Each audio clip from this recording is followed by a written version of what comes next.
Okay. Good morning, good afternoon, good evening, depending on what part of the world you're in.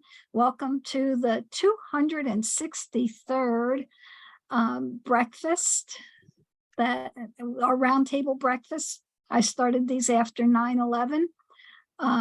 These breakfasts are co-sponsored by the Association for Conflict Resolution of Greater New York and the City University of New York Dispute Resolution Center at John Jay College. I'm Maria Volpe. I'm a professor at John Jay, and welcome all of you here. These breakfast sessions were held in person until March 2020 at John Jay College. Since the pandemic, April 2020, we've been meeting online.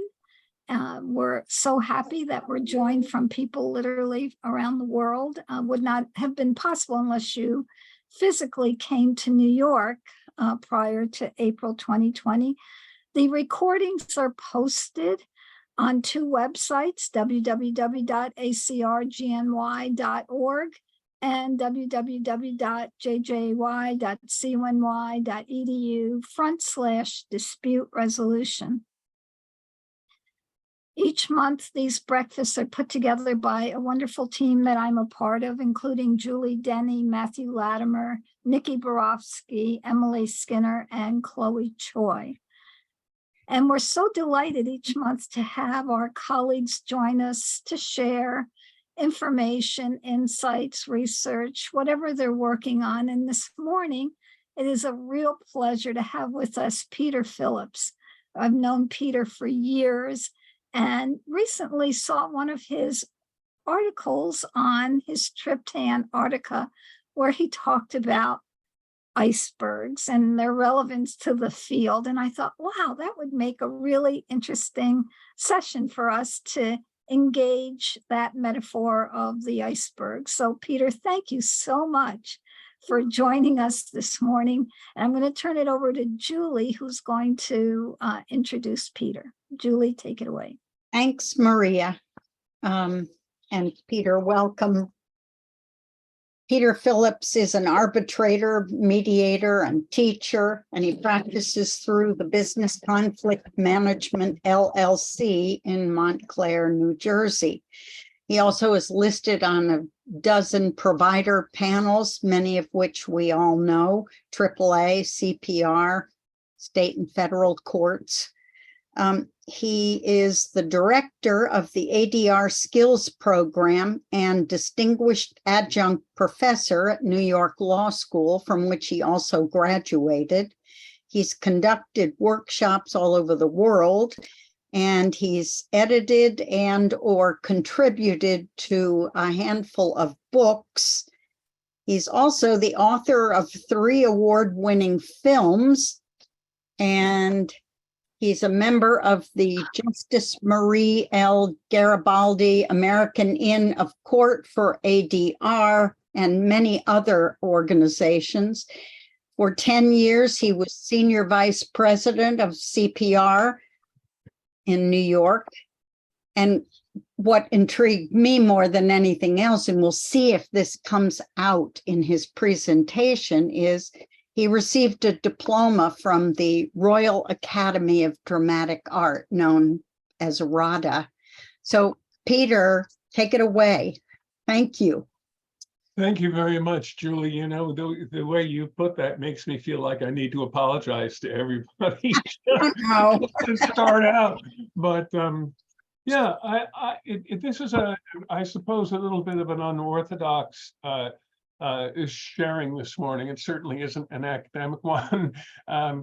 My wife and I decided that what we wanted to do last December was to go to Antarctica, where neither of us had ever been. And we had seen these fabulous pictures and people come back oohing and eyeing. So I figured it would be a great opportunity just to vacate my mind and you know, go around in this little raft and see pieces of ice floating around. And if not the first, then the second occasion of puttering in this inflatable raft, all of a sudden work came back to me, and I began to see examples of mediation behavior.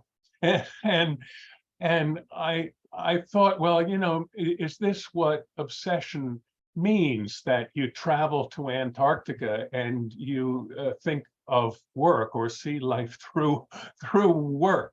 But if that's the case, then that's the case. And I started taking pictures, and when I came back to the ship, I began to sense I was probably right. So I put these pictures together, and this is what I'd like to share with you today. Let me bring up my ever ready PowerPoint. There used to be a time, you know, that you could talk to people without PowerPoint. Then again, there was a time when, in order to make a phone call, you went to the telephone. Anyway, what I'm calling this is that we're revisiting this whole paradigm of positions and interests. All right. To start with, this picture. Now, does this picture ring a bell? I wonder if I could ask somebody to raise their hand, you know, use the raise hand thing on the Zoom, and tell me, have you seen this picture or a picture like it before? Deborah, go ahead.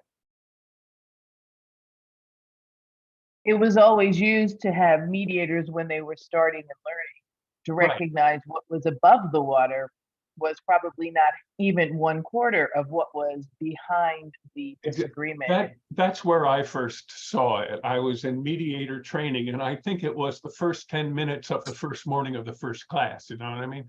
And it, in addition to the fact that there's more than you see, at least my instructor labeled what was above the water and what was below the water.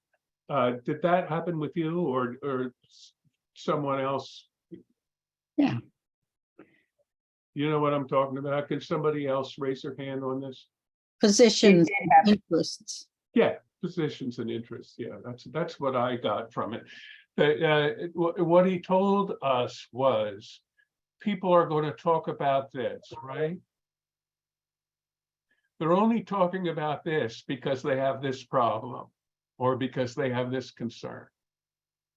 And so what they're walking in with, or the complaint that was filed in court, or the thing that they talk about in their opening statement in the mediation, is seldom the thing that you as a mediator need to address. And since that first training, I've even had advanced trainers kind of boil it down or simplify it to say, your job as a mediator is to identify this. That's what your job is. Any fool can recognize this because they're talking about it. But your job as a mediator is to figure out what this is, address it, help the disputant to address it, problem solve, and create options with respect to what's the word, not correcting it, but you know, addressing it to a point that's satisfactory, and seeing if there is an outcome that would be equally acceptable to both sides. In any event, ignoring this or not spending your time on this is not fulfilling your obligations professionally. Here's the position. Here's the underlying interest. Now, to some degree, I think everybody pretty much embraces that. I haven't ever attended a conference where people start arguing about the iceberg. You know what I mean? The paradigm that there are unspoken and sometimes not, you know, even unacknowledged underlying concerns. You know, one of the most audacious that I ever had was a wrongful employment termination because of chronic absenteeism And the real issue was that the employee was being treated for liver cancer. And she did not want to reveal her medical condition to her employer for reasons that were sufficient, but implicated her own kind of denial or her own, she wasn't about to go out there and have a sign over her neck saying, hey, I got liver cancer. You know what I mean? She just wasn't ready to do that. And talking about whether she was late or not was this part. Talking about how she's going to go through the next several months of her life and whether she'd be employed and maintain her health insurance through her employer and all that kind of stuff is this part. And she herself needed to be, if you would, coached into that. She needed to be coached into acknowledging her options, her situation, and the extent to which she can manage or not manage how this is going to go down in the next couple of months. Clearly, this mediation was not going to add any value whatsoever if all I did in the room was talk about her absenteeism record. Okay? All right, now if we all accept the paradigm of the iceberg, what I learned in Antarctica was this never happens. There is nobody ever in the water with a camera who is taking a picture that shows the tip of the iceberg and the bottom of the iceberg. This does not occur in the real world, okay? Now, there are people on this ship that we were on who were prepared to at least try that out. Look at the snow, look at the ice, What are they doing? look at the parkas with everybody else. Oh my. And they weren't there taking photographs. They weren't hanging around.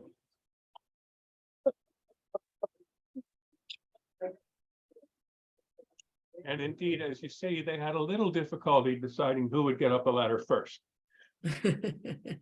Now, my wife, who is much braver and more, I think, more curious about life than I am, considers this behavior to be almost compelled. I mean, why are you going to Antarctica, have the opportunity to throw yourself in the sea and not take it? My own view was a little bit more cautious about that. But one thing that I can absolutely tell you is that first image of the iceberg is conceptual. There ain't no such thing as somebody who can see the top and the bottom. And I'd like us all just to embrace what the implications of that are for us. Even if we were in the water, we could only see the part that we see, because there's the part on the side, there's the part on the bottom, there's a part in the back. The iceberg cartoon is useful to attract us or incentivize us to inquire about what's really going on underneath. But to the extent that it suggests that we could ever actually understand it or actually know it, it's misleading, I think, okay? So there are some principles that I drew from the pieces of ice that I was looking at. One is that the part of the iceberg that you see, the position, the thing that the person is talking about in the mediation room, may be entirely distinct from the underlying interest. Here's the part that we see. Big O, point, smudge. Well, what's underneath this thing is extraordinarily esoteric. I mean, it's Baroque. The quote interest that this disputant has is incapable of being charted, okay? And it's not implicated at all by the part of the iceberg that we see. if you understand what I'm trying to say, the position may not be directly related at all to the interest, the absenteeism and the health condition. Sure, I can see that, but that isn't always the case. That isn't always the case. In fact, I probably would suggest in my experience, it's seldom the case. So the position may bear no relationship to the underlying interest. And here is the next one, second principle. Just because you can't see a connection doesn't mean there isn't a connection there. I was watching this from the ship. Two pieces of ice. I could see I could see right over here that this guy's submerged part seemed to be flat. I assumed that this guy's submerged part must have been deep because I couldn't see much of it. And I noticed after a little while of staring at it that they were bobbing, and they were bobbing together. Do you know what I mean? When the one on the right, when this one went down, this one went up. And so I realized, oh, right. That this is something that must be under here in some way. I have no idea, but they're both the same thing. They are both different tips of one large piece of ice. There's a piece of ice under the water that goes across here. So this isn't two things. This is one thing that looks like two things. Boy, does that remind me of a couple of mediations I've had, right? Somebody brings something up during the third hour, and your temptation is to say, well, let's deal with the first one first, and then we'll see what we could do with the second one, right? No, that's a big mistake. If they're raising it for a reason. And the likelihood, in fact, that those two topics are not connected is very low. How can I, as a mediator, perceive this? Shut up and let them talk and listen to what they say is the only thing I know. Shut up and let them talk, and then say to them, why is that? Or, is that, how is that related to the other thing? Or is that important too? Or I don't know, what I mean, something. But along the line of accepting that simply because you don't see it doesn't mean it isn't there. Particularly with respect to stuff that seems distinct, it would be a mistake to assume that they're two different things. I observed, and then I also went to one of these lectures that they have at the, at cocktail hour. They have this glaciologist or seal expert or somebody, mouthing off in the ship at night to explain what it is that you saw. Okay, and one of them was, how did the icebergs get there? And generally speaking, and I'm not, obviously by now I hope you understand, I'm talking about how did disputants get into the room? Why is it that this happened and ripened to a point that they not only were unable to resolve it between each other, but they needed somebody like me to sit in the room with them and try to help them figure it out. How did this occur? Generally speaking, okay, these icebergs get there either because they fell or they were pushed. And people are like that too. The icebergs fell into the ocean mainly because during the winter, all this snow got thicker and thicker and thicker on the mountains. By the way, Antarctica is the most mountainous continent. The average elevation of Antarctica is by scales of magnitude higher than the average elevation of any other continent. It's just hugely full of mountains, and the mountains are sheer. And when snow piles up on top of them. They eventually, when the spring and summer come, which is when we were there in December, eventually they fall down, don't they? And they fall down in mammoth heaps. So you have entire sheets of snow that have pressed down and become ice. And every now and then they're going to plop off, and they plop off with enormous force, enormous scale. So you see these vast pieces of ice that have smushed themselves and splashed into the water. The other way, though, is not because gravity made them, it's because they are the tip end of a glacier. Again, the glacier is, feet and feet and feet and feet full of snow pressed down and made into ice. And the very slow operation of gravity makes this sheet of ice very, very slowly move forward. The face of it right here is being pushed into the water. And it'll be pushed only so far before, as you see here, it'll crack. It'll crack off and it will float away like the Queen Mary. So you say of the disputant, is this person here because of something that happened to them?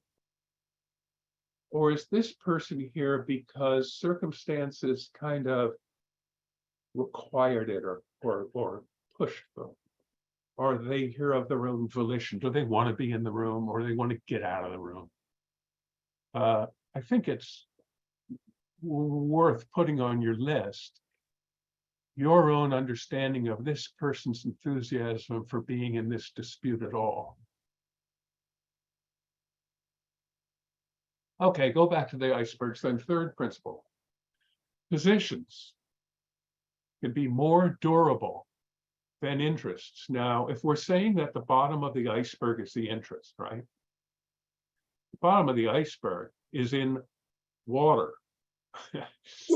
I mean, up here, right, is 0 degrees Fahrenheit, 10 degrees Fahrenheit. Down here is thawed water. Okay, so it's no colder than 32 degrees down here. And that means that if it hangs around long enough, it's going to start melting. So you see an awful lot of icebergs that have lips on them. Icebergs where the stuff underneath them has melted and the stuff above them has not. This really was intriguing to me if you put it in the mediation paradigm. Okay, you end up having taken the position that you're taking and stating, with various levels of conviction that this is what you want, and this is what you're going to get, and God damn it, I'm not going to leave the room without this. And the actual reason why you wanted it begins to erode. You know what I mean? Times change. This lawsuit hasn't been going on for a year and a half. One of your kids has gotten married anyway, and they married, an heir to Microsoft. And, does this really matter, as much as it did? Many, many, many mediations that I know, interests have become less compelling, put it that way, over time. But the disputant continues to behave as if it matters. The disputant won't let go of the dispute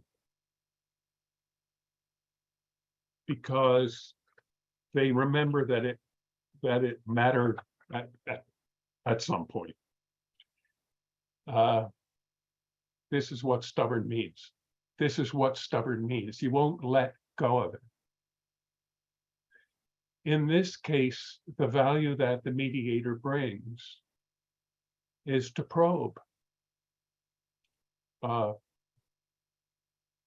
What does it matter to you? Say you got this, what would you do with it?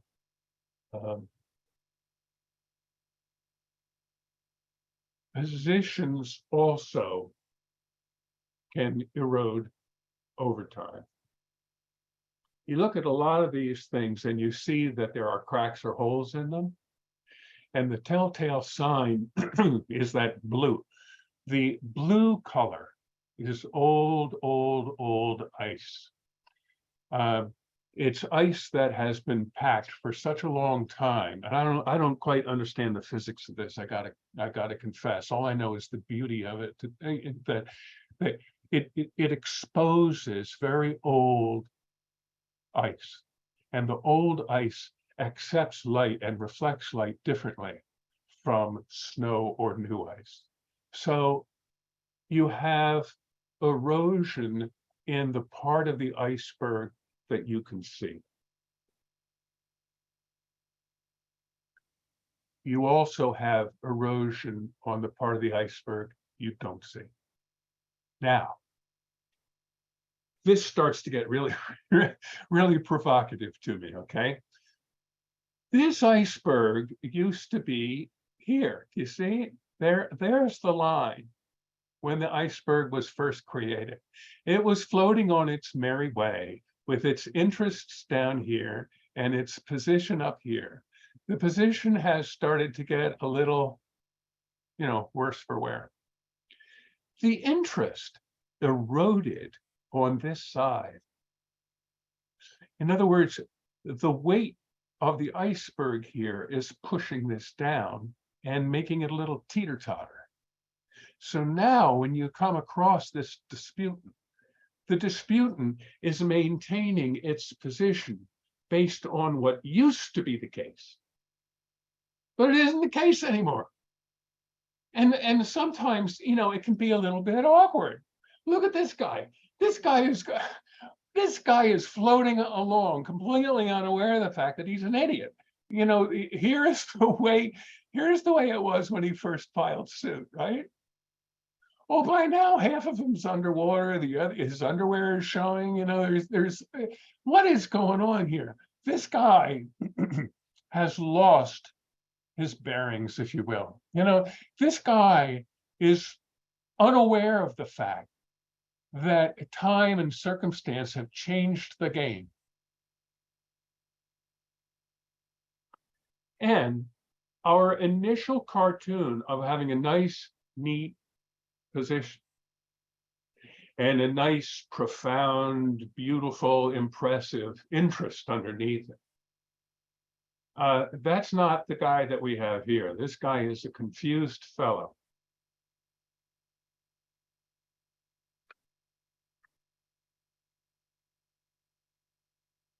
I had a boss once, Jim Henry, who was the founder of CPR. And he had a saying, today a rooster, tomorrow a feather duster. And I think he meant it in the sense of, if you think that you're terribly important, don't worry, time will take care of it. Time will take care of that. So today an interest, tomorrow a position. These guys, if you think about it, if the top of you remains kind of the same, but the bottom of you keeps melting and melting and melting and melting, sometimes what happens is what we saw in the last two icebergs, where this happens and then this happens. But then pretty soon it goes ka-whop, because the weight of the top is bigger than the weight of the bottom. Now, you can see that because of the beautiful smoothness of this iceberg. This used to be under the water. Now, the interest is exposed. It's the position that has taken a secondary posture. Again, this is a question of time, I think unavoidable effects of time, but it's a reminder that a lot of things can change, and especially with disputes of some duration, what you're hearing from them may actually be more naked than you thought it was. what you're hearing from them may be exactly what they mean. When this happens at some scale, it's pretty impressive. This is a huge iceberg that flipped. An enormous wall, okay? Where what used to be underneath now is exposed.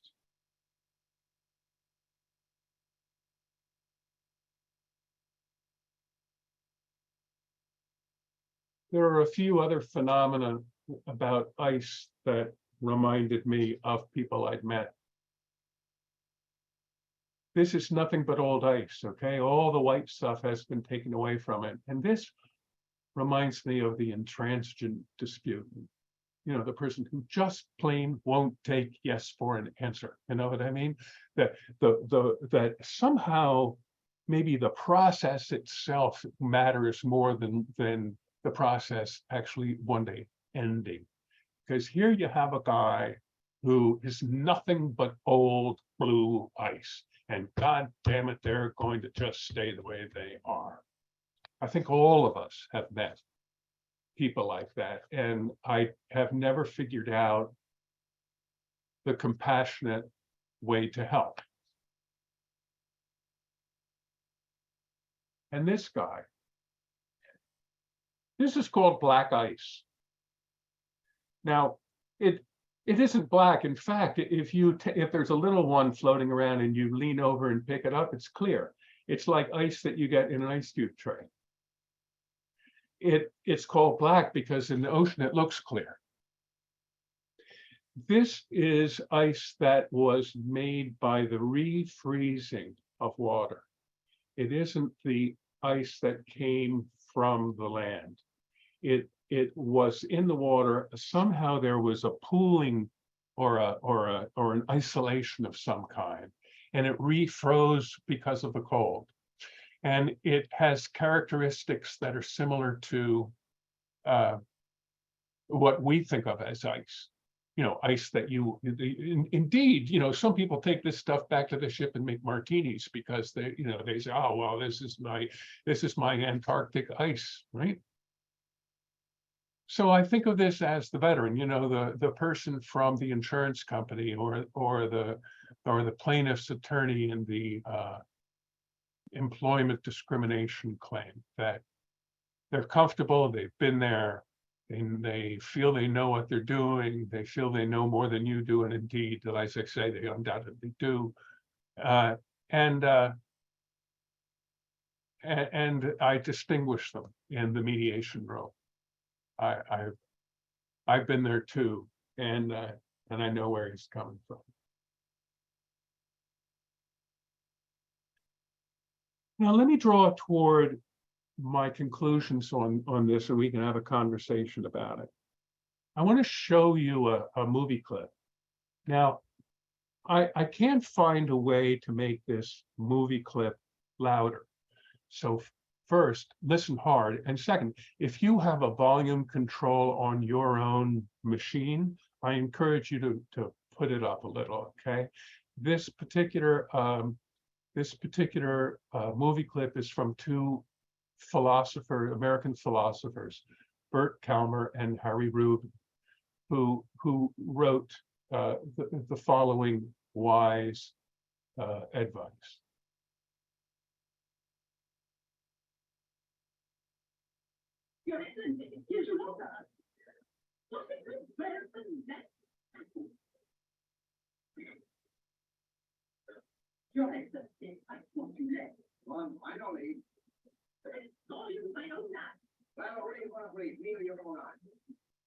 There you go. I hope you got that.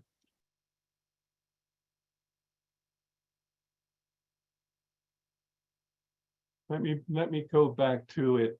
This is Chico Marx.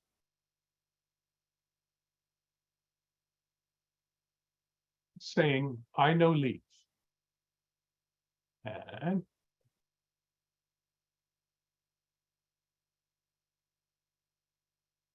she says, well, I just saw you leave with my own eyes.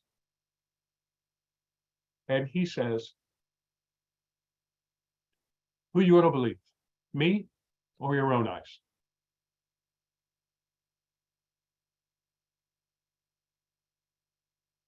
I hope that the theme that you might have seen running through these slides is that we don't know and we can't know what's really going on with somebody. That if the principle of the iceberg has any meaning at all with respect to distinguishing between what's above the water and what's below, then I think we have to accept that what we see with our own eyes is necessarily incomplete or even inaccurate. Here's one that I stared at for a while before I realized that what I thought I was seeing wasn't what I was seeing.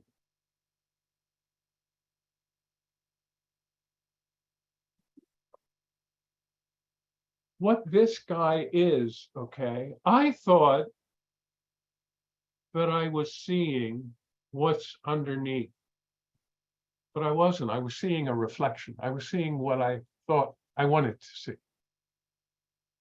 I'm not absolutely sure to this day, but I think that what's underneath includes this, and maybe this, I'm not sure. A reflection is what this is. And what this is, I don't know. And what this is, I don't know. So if I'm dealing with this disputant, if I'm being honest with myself and being professionally clean about it, do you know what I mean? When I see this, I think that the leading lesson has to be, I don't know. I as a mediator don't know.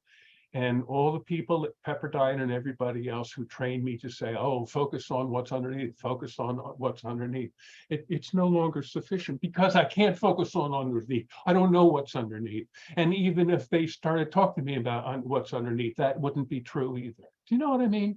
And my eagerness to do a good job is going to lead me to confuse a mere reflection, merely what I wish I were able to see, and conflate that with reality of what actually is underneath there. I've got to rein myself back. I've got to admit a little bit of humility here. And I have to operate in a world where I don't know. I don't know enough to go on even. Now, what good am I? Let me just wrap up by showing you some just beautiful and majestic things about Antarctica, and share with you a lesson that a particle physicist named Werner Icebergs proposed in the 1920s.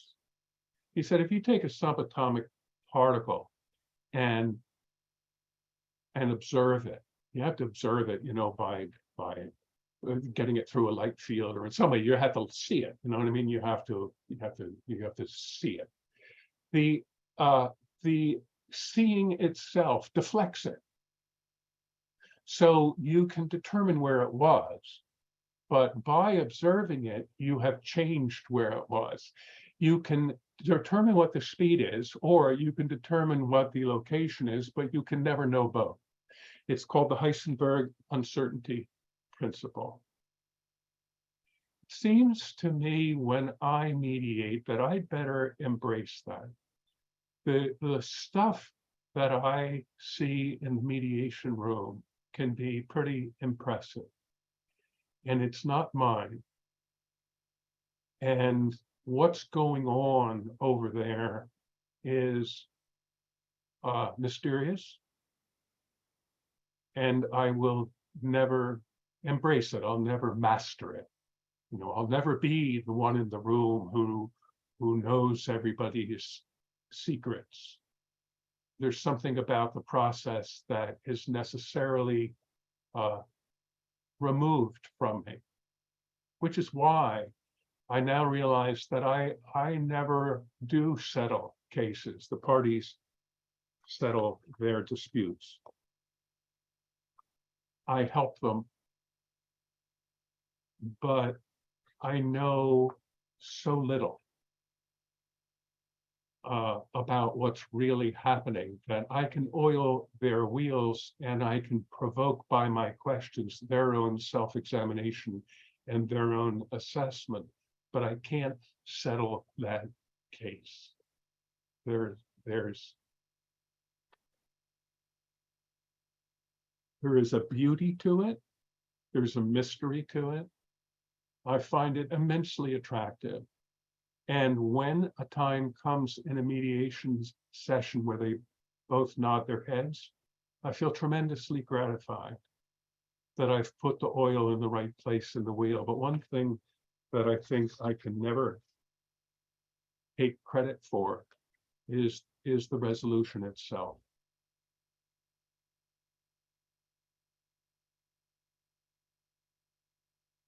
I can recognize now things that I couldn't recognize before. I'm more literate than I was when I started. I see things that I didn't used to see, and I can put names to them, and I can direct my advice certain ways. But ultimately, it's a process that's bigger than I am. And when I go into the mediation room, I'd better bear with me a certain humility.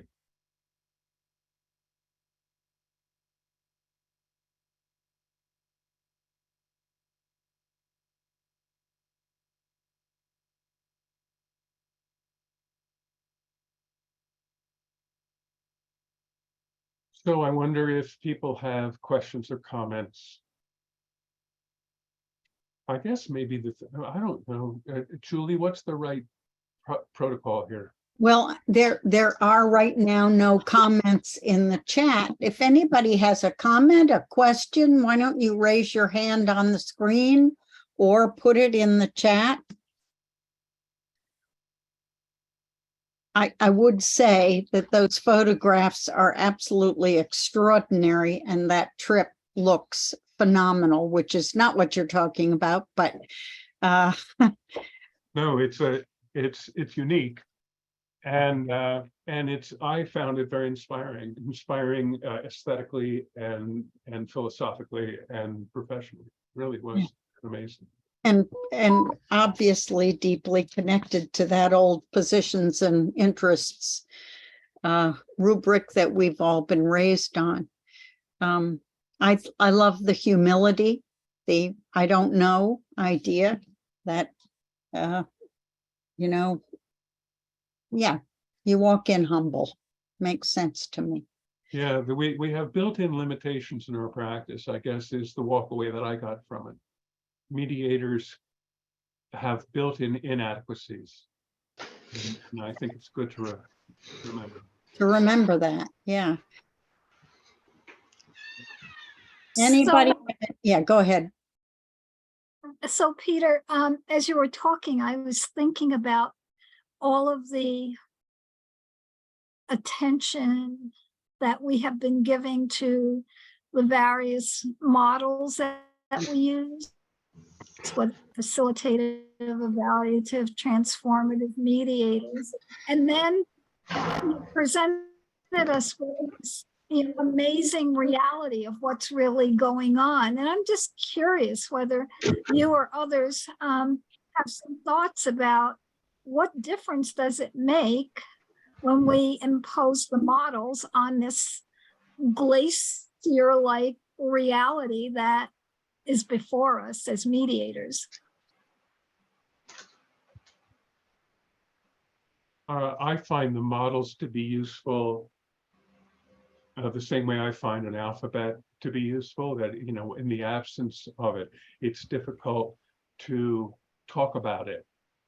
The models are handles on the coffee cup, you know what I mean? It's they're useful ways to describe certain mediator behavior or strategies. at the same time, then when IMI or some organization says, are you a facilitative or an evaluative mediator? I throw up my hands. I mean, what the hell am I talking about? At 9 in the morning, I'm a facilitative mediator, and at 8 at night, I'm probably pretty directive. It all really depends on what's going on. And I've done a lot of work within the Society of Friends, the Quakers, with respect to conflicts that happen in religious organizations, and there a transformative strategy can sometimes be very helpful, sometimes not.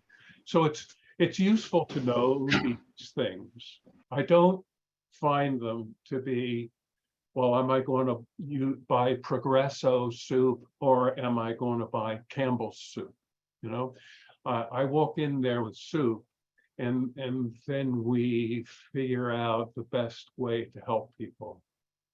I'm a coach. Does that make sense, Maria? Or do you sense that I'm trying to slide away from your question?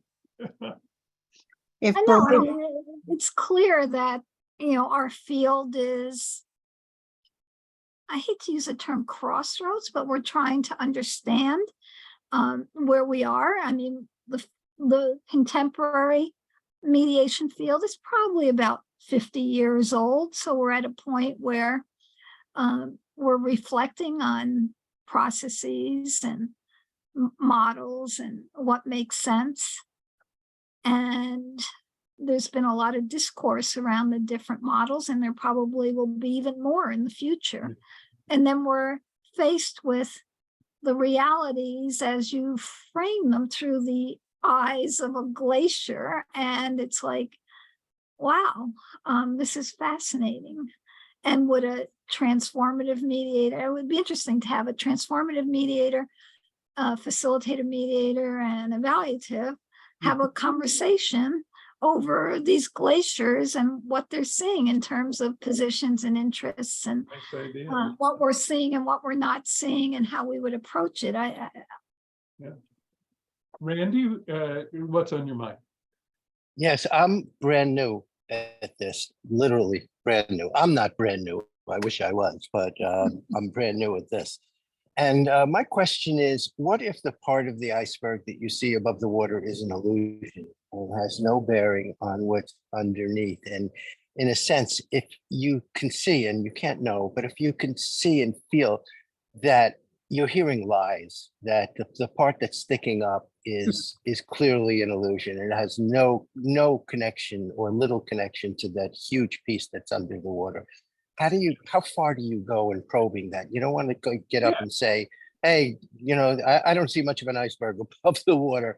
You're pure ice, you're lying. You can't obviously I say don't that. experience so what do you it. do? I don't experience it as a lie, but it's a very frequent thing, Randy. It happens very frequently in franchise mediations with me. The franchisee wants out. The trouble is, if they get out, they're going to lose money, and they've already been losing money. The franchisor pretty much wants them out too. And so the way it comes to me as a mediator is a claim by the franchisee that the franchisor broke the agreement by refusing to give Slurpees in the raspberry flavor or something like that. I don't know, you know what I mean? So something in order to provoke an immediate attention. I'm going to sue you for your failure to abide by the franchise agreement. He doesn't give a damn about the franchise agreement. It's just a way. Do you know what I mean? It's a way to deal with a business problem.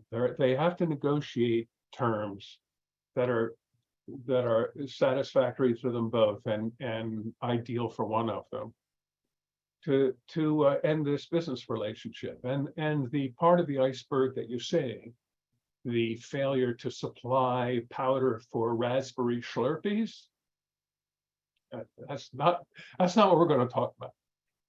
But as I say, I don't consider that that's a lie. It's just a way. It's a way lawyers have to try to bring the point up. If we were dealing with business people, it would have happened different. when you look at that Marx Brothers clip, I mean, he didn't leave the room. So it isn't just a tiny piece of truth. It's an actual lie, and it's obvious that it's an actual lie. How far do you go, or is that you just do what you can to see what's underneath it, and if the person just holds to it, they hold to it. When we're done the mediation, Randy, I'm going to go home and get some Ritz crackers and pour some cheese and sit on the porch. When those guys get done with the mediation, they're either going to continue a very contentious and unpleasant thing and, you know, continue to fill out checks to their lawyer, or else they're going to be starting a new period of their life. In other words, what's going on with them is far more important than what's going on with me. So if one of them wants to lie, or if somebody refuses to accept a fact or something like that, God bless. You know, there's an extent to which that's their choice, and I don't get upset. Did you have trouble? Did you have trouble letting go of that and enjoying your Ritz cracker, or was it mostly just pure alcohol in the beginning? Yeah, I still occasionally leave a mediation kicking myself. I still sometimes personify it. I still sometimes think the reason it didn't settle is because I should have done this or I should have done that. And to some degree, that's healthy. I'm an imperfect professional, but ultimately, right? You see those few pictures at the end of those enormous things that are far off. My relationship to those has its limits. Barbara? Thank you. It was very helpful. I appreciate it. Thank you. I really appreciate this insight that you have gotten to these icebergs. And I've been a mediator for a long time. And I want to share an incident where we were asked to come in as mediators and deal with the tip of the iceberg. The client, one of that was siblings over a piece of land, and they couldn't even sit in the same room with one another. They were triggering one another. So we did it separate rooms, separate times, and we finally got to a resolution. But about 3 months later, I received a letter from the woman saying, you know, you didn't go deeper. You didn't see that our relationship was damaged and try to help us mediate that. And I was kind of taken aback because, you know, we completed our task. And I just felt like they needed therapy, not a mediator to deal with their relationship, which obviously was, you know, underneath the water. So it took me a while to figure out how best to respond to her. And I guess I'm feeling a bit affirmed by your presentation. But I still feel, you know, like, should I have done something different? Yeah, I know the feeling. I know the feeling. I don't think that there is any way. Look, the people who get attracted to our profession are people who find it difficult not to care about things like that, right? Mhm. It is a professional skill to understand our boundaries. And I find a great challenge to be acknowledging that I have never settled a case, that the parties have settled cases with my facilitation. But remember, Peter, you've never had a dispute. It is not your money. It's not your kid's custody. It's not your contract. You have a different thing at stake in this room. So if, despite my best efforts, they can't find 100% of what they want, to some degree, although I wish I could do better, it's not my fault. Do you know what I mean? It's not my fault that I'm not a shrink. It's not my fault that I'm not a CPA. I spoke to someone who had been recently widowed, and I asked him, we're very close. I asked him, did you do you think you did your best Mm. in that marriage? And he said, I wish we could have done better, but we did our best. I learned a lot from that answer. Hi, Susan. Good morning. Peter, thank you for your presentation. I've taken copious notes and I just love to review those in preparation for other mediations. I do primarily transformative mediation. And what are your thoughts about conflict coaching as a condition to the difficult conversation in mediation? Do you try to encourage that, or do you?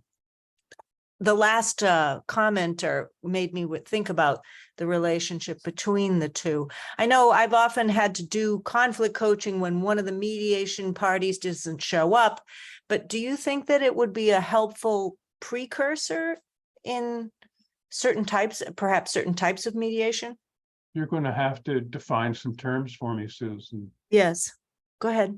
When you say conflict coaching before the mediation. Yes. Well, let's say, for example, if it's a longer term relationship where there are many, many issues, and that's a bigger iceberg than if it's just, say, a money dispute or a noise complaint. And in order to have an effective mediation, is there a way to prep humans who have trouble communicating to engage in a difficult conversation by perhaps a one-on-one? I feel like there may be a conflict of interest in trying to do a conflict coaching with each of the disputants before I have them come in and do a mediation that involves many issues, but I kind of wish somebody had done it with each of them. Yeah. I'm going to have to give you an unsatisfactory response. I don't know if there's anything in here that is helpful to you or others, but I always, without exception, speak to each party prior to the mediation. I almost always do that through their counsel rather than individually. Mm-hmm. First, because I'm barred from speaking to them if they're represented, but second, because counsel can usually give me an insight. What's your guy like? Does your guy want to get rid of this? You know, do you have a good relationship with them? Do you have a good relationship with the other counsel? What are they really after? What do you think would make them happy? Is there stuff that I should be careful of touching on for fear of triggering something? I always do that one-on-one before the mediation. To the extent that it's responsive to your inquiry, a great deal of what I do in mediation is coaching. I assist parties in making decisions. I ask them what the consequences would be of saying yes, and what the consequences would be of our going home with the lawsuit still pending. What would the cost be? How much time would it take? Is there a reputational problem? And I just want to make sure, if you want to crater this, if this thing is going to end up unsuccessful, I want you to do that on an informed basis. I want to make sure that right? That if you want to choose door two, knowing that that's the consequence of door two. In fact, in my opening statement, I expressly say that even though I'm a lawyer, I'm not giving legal advice. I'm here to coach you. I'm here to assist you in making decisions. I want any decision you make to be well-informed. My job is to probe it, poke at it, make sure that you feel that that's best for you. Once you've done that, God bless. Mm-hmm. And now I don't know if that's conflict coaching, but I see myself as someone who assists people in making decisions. Thank you. One person commented that the mediator is actually the Titanic to the iceberg. Oh, no, I hope I don't completely drown.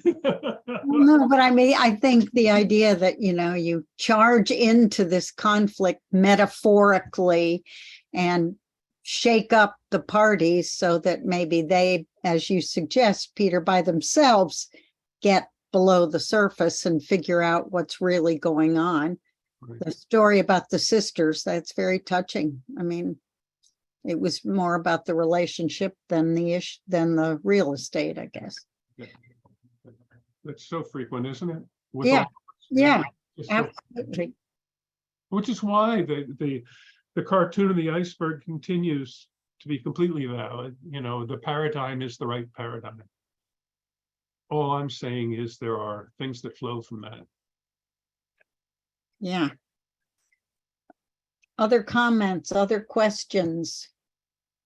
People are thanking you a lot, and I've really enjoyed myself a great deal. there's a lot of debate about whether we're therapists or psychotherapists, and is that appropriate? It's always, No debate for me. I don't know the first thing about it.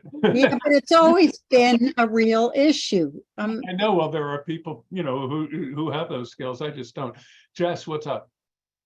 Yeah, I was thinking, Peter, my background is in psychology, and then I come to mediation in a space where most mediators are retired judges or attorneys.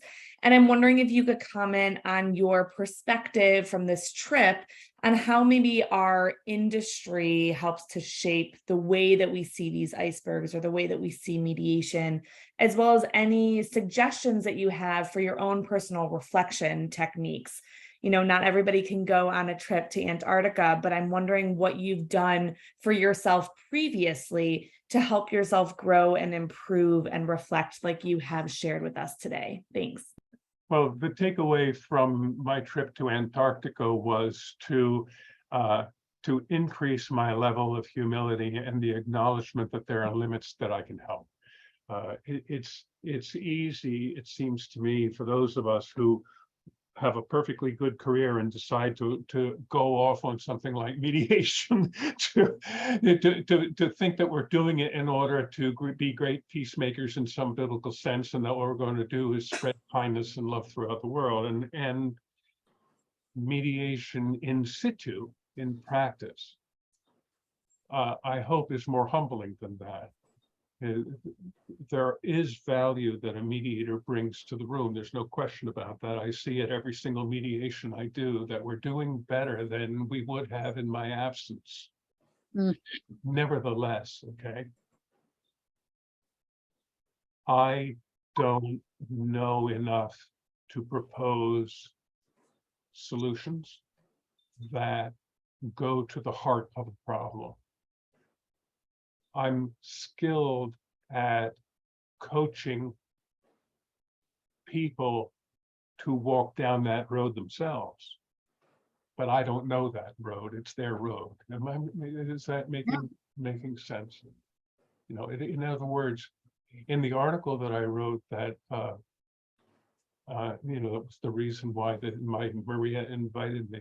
I labeled it something like Icebergs and the limitation of mediators.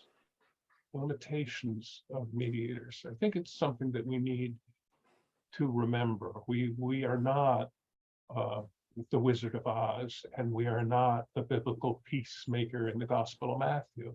What we are is skilled, perceptive, hardworking professionals who do our best to help other people to resolve their problems. Mike, what's up?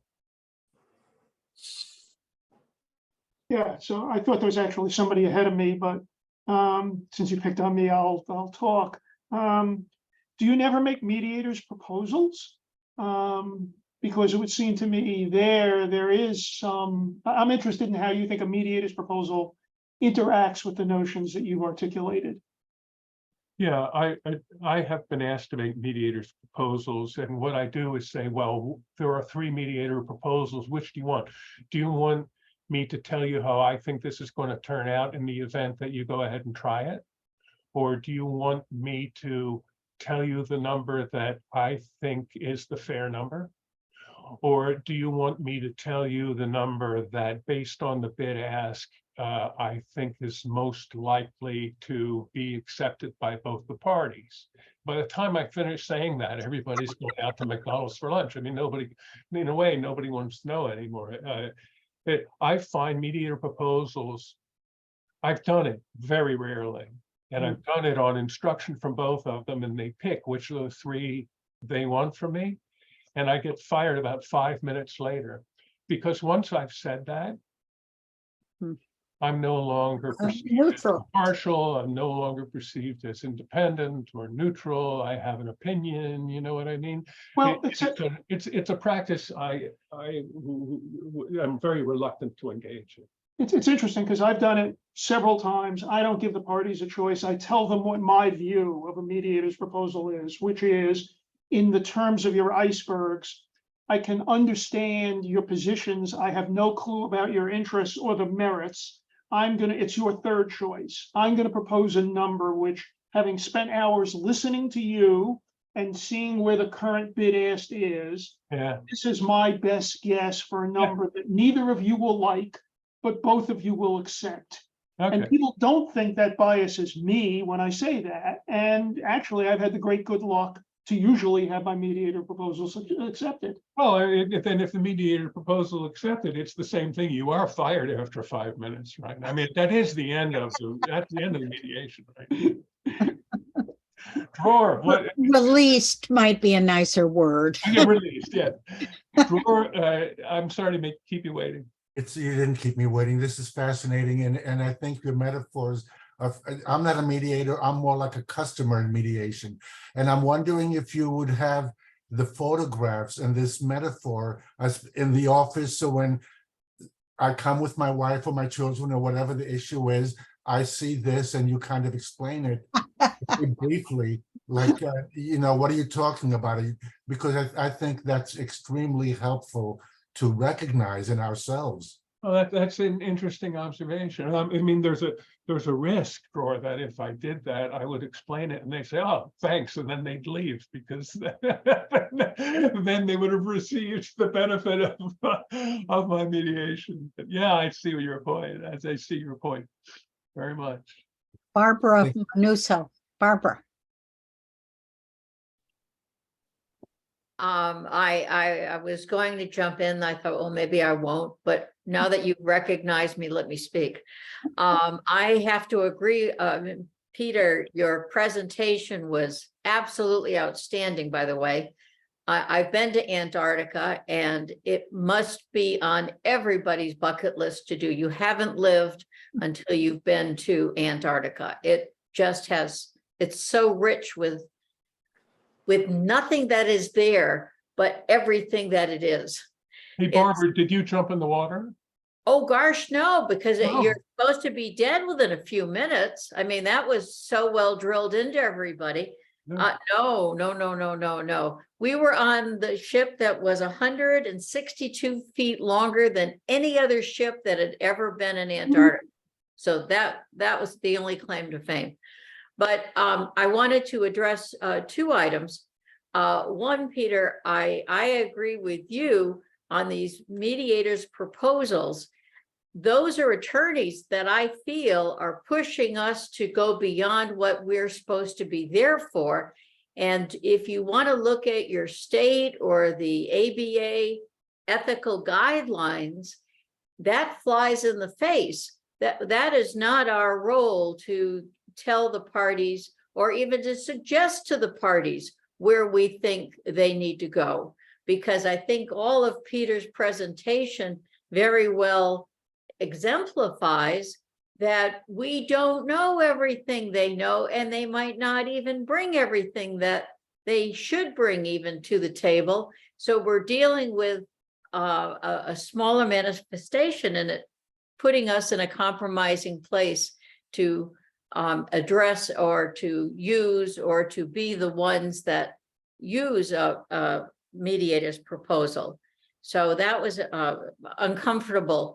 And I always try to steer my students away from that.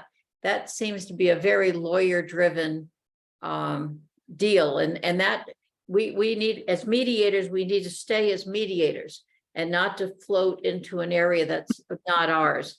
The second one was when you were talking about the conflict coaching, and I embrace that on occasion, but I will invite both of the parties to come before. We'll meet for 1 hour. I'm not going to fix them. I'm not a psychologist, but it sometimes gives the parties an opportunity to dispel a lot of their anger, and they can tell me the story because they think they're taking me on their side. It doesn't matter. And they both say it. But when they get to mediation, they are more relaxed and they're able to engage because they already think that they've told you the secret. But it just helps give them a place to vent a little bit extra. So I just wanted to address both those.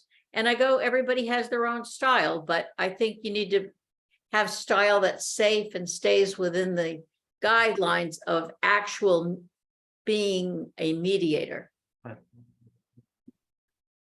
Well, Maria, where is she? Where did she go? I'm here. She's I'm there. here. Have We we have got- another hand. We All have right. another raised hand. Yeah. Hi, Javi? Javi. Greetings, hi, and thank you. And I don't know, this may seem too trivial to even waste everybody's time with, but I'm interested in the very beginning, scheduling the mediation. It has come to my attention that an awful lot of mediators, especially those who do it for a living, pretty much full time, basically schedule it with the lawyers and then hand the date to the parties, marginalizing the parties before they ever walk in the door. Discuss scheduling. I know it gets complicated. I know it's insanely complicated, but I'd love to get your thoughts on just scheduling the mediation. Well, I have to confess that in practice, it happens pretty much the way you describe and rightly condemn. When I first meet with the parties, in other words, or with the council, when we have our first, all I do, by the way, is commercial mediation. When we have our first conference, we talk about when they want to do it, and whether they want to go ahead quickly or do they need to exchange information, or what do they need to make it worthwhile. And then we talk about dates, and it's understood that this is only if the dates that we suggest are convenient for the clients. That's absolutely understood. And if there's an insurance carrier, whether the insurance carrier is going to be present or only by phone. But in practice, I don't experience that as marginalizing the client, but rather making in pencil some things that the client needs to confirm. I hope the client doesn't experience it as being marginalized, but instead that the lawyer will say, the three, I got together with the other side and the mediator, and we were thinking either the 21st or the 24th. Are you available both of those days? Or if not, let me know whether you could do this. I hope that the client would hear that as being in a decision-making position. That sounds to me very much like what needs to happen. But what I've seen often is just hand the party a date. The party may never have even known mediation was afoot and just gets a letter in the mail. We're going to mediation. Here's the date. Show up. Right. That seems like poor client-attorney relationship. So if not, has a question. So if not, I may be mispronouncing it. No, I'm here. Thank you, Peter. Mistakenly, I came very late. I had problems entering and I mixed up with the time. So I just heard the end of your presentation. I also see myself as helping making decisions.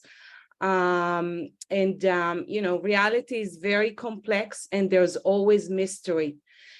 There's not only mystery in how we as interveners understand what's going on.